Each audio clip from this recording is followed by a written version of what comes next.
Hi, my name is Merian Dinkova.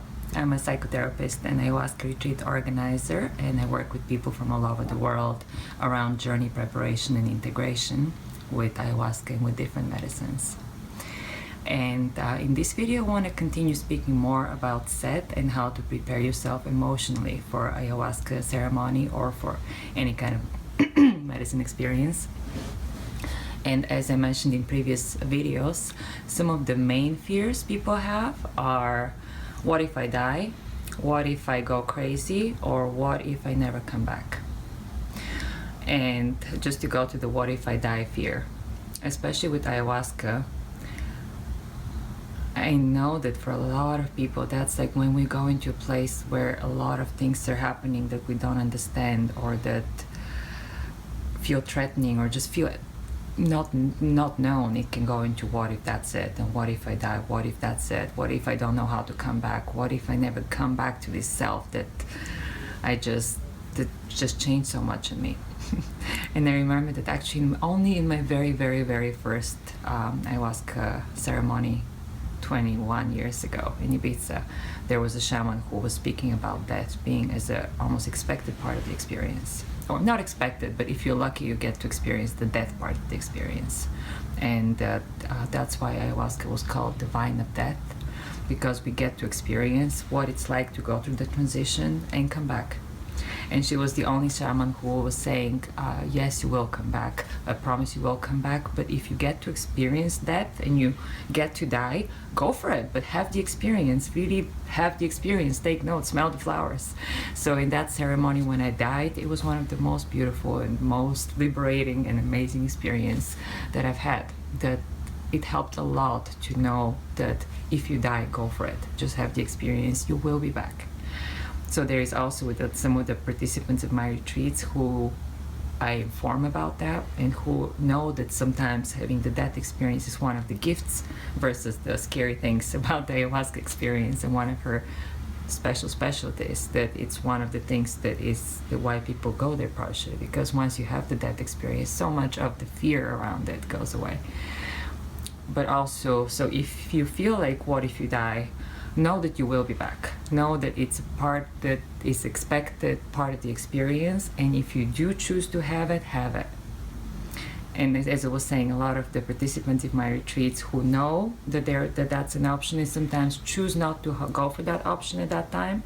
Sometimes it's so strong that you don't have the option. Sometimes you can have the choice, and usually if they choose not to go there, usually for the rest of the retreat, they're like, is it gonna come again? Because this time I want to experience it. This time I want to know what it's like.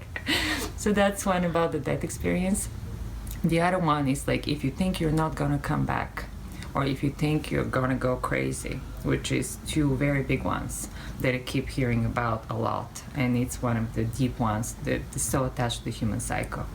And I have also some of the participants of my retreats or people I work with, we have to really work with the attachment they have to their mind or whatever that construct of the ego or the mind is, and how important it is to keep it together, and in an experience that is all about dissolving it and putting it back together, upgrade it.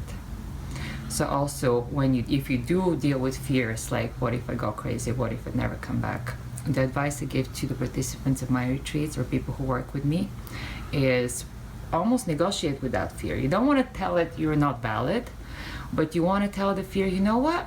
Let's postpone you until sunrise. And if sunrise comes and I'm still feeling that way, be scared. Over-exaggerating here, but from the many years working with the medicine, usually when sunrise comes, people are down. And it's not that strong feeling that was many hours ago. So also, it's important to not invalidate the fear, because then it's gonna go, but I don't know, but what if it happens?